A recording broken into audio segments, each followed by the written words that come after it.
Jaz pričakujem, da bi župan najmanj kar je v vlogi, ko pravi, da ga država zatira in onemogoča pri razvoju Ljubljane, zbral svojo listo, šel v 2 volilnih enotah kandidirati in 15 okrajev, ki so na področju Ljubljane, pobral.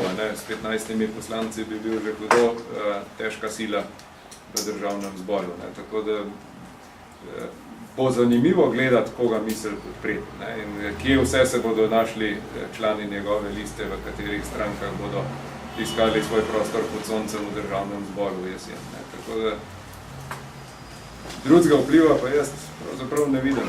Če pa misli župan, da bo šlo pod drugo oblastjo koliko lažji za Ljubljano v državi, pa mislim, da smo že veliko oblasti imeli, pa pod nobeno ni šlo lahko.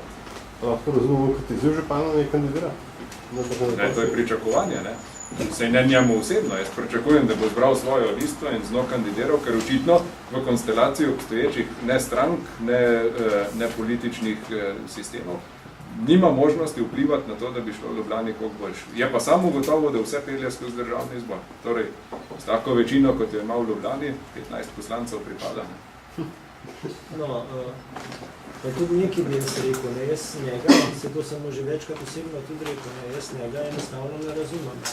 Stalno čez to državo govori, koliko se noče nič pogovarjal, ampak jaz dobro vem, da na začetku mandata sta prišla dva, za moje pojme, praktično najbolj pomembna človeka. To je bil minister za gospodarstvo, je prišel na obisk v magistrat k njemu, in minister za šolstvo, vrtce in šport. Ne. To sta dva ministra, na kjerih on govori, bom gospodarstvo razvijal, pa bom šport razvijal, pa izobraževanje. In ta dva sta prišla k njemu v magistrat. Jaz ne vem, kolikrat se zgodi v kjerikoli državi, da pridejo ministri, vladajoči, župani na pogovor k njemu. Prej bi bilo obratno, ne, da pride iz lokalnega nivoja na državni nivo.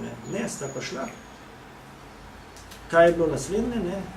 Pri proračunu je 13 mesecev hotel v 12 strpati in razlagal, kakšna velika luknja je. In zdaj se nekako vidi, da takrat je to prikazoval, zdaj ima pa preveč denarja. In to jasno, če si na državi, pa tole gledaš, pol kaj razlaga, da se ne da zmeniti z ljudmi, ja, ne moreš se zmeniti, če stalno hočeš pokrajino, dobiš tisto, kar si hotel. Se v bistvu on je hotel, da je Ljubljana samostojna pokrajina. In kaj je zdaj njegov odgovor? Ne podpreti tega referenduma, bojkotirimo. Mislim, v grobem, čisto realno vam povem, v grobem jaz ne vem, kaj mu je še treba narediti. Mi bomo na stadionu še septembra stali, pripravljeni igrati, še to bomo podprali. Mislim, res hočem reči, v grobih vseh teh stvarih v resnici ga mi podpiramo. Ministri so prišli k njemu, tisti, ki se je on naredil, zdaj le bo dobil pokrajino, to, kar hoče, ker je bil on edini, ki je na začetku skozi govoril, on pa potem, ko to dobi, pa začne že spet bojkotirati. Jaz ne zastopam tega, jaz ne zastopam. Vse je tudi drugi, ne, dobro se pa sliš, dobro se pa sliš.